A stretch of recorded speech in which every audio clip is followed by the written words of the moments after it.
If you look at a modern DJ controller like the setup I have here with its software and think, blimey, that's complicated.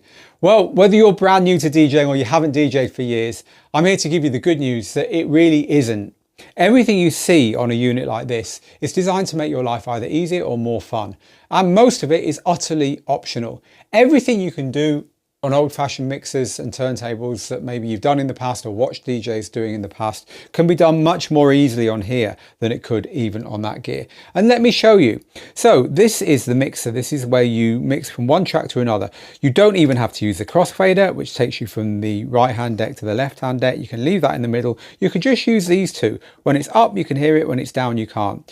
You've got your EQs and your input volumes here. And crucially, you've got these two buttons here that play through your headphones either of the decks independently of how these are set, and that's how DJs listen to what they're about to mix in to make sure it sounds nice. I'm not even going to use those now for this demo.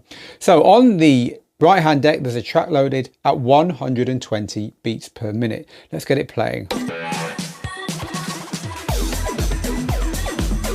Now this track is near the end and you can see that by the time left and also by where it is on that top overview waveform. So we need to play another track. I'm going to load another track from the software just by grabbing one with my mouse and pulling it onto the other deck. There we go.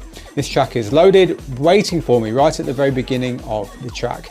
And now I'm going to change its tempo in order that I can get that 125 where it started down to 120. So they're now both the same speed.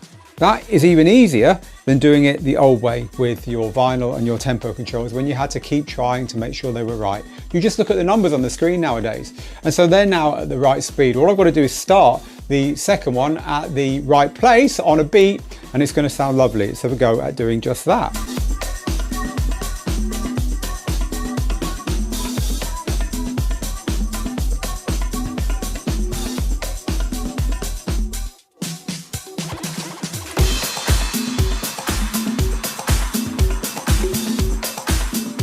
I now have both tracks playing together. I'll play them individually.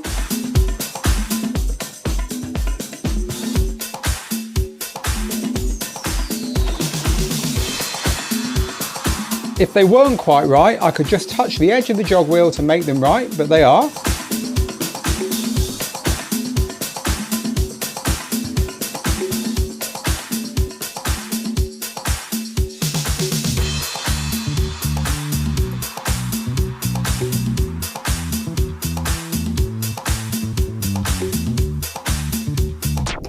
And there's my beat mix finished.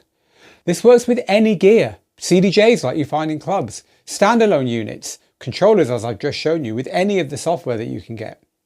We teach the fundamentals first here at Digital DJ Tips. Don't try and learn everything at once. That's the key.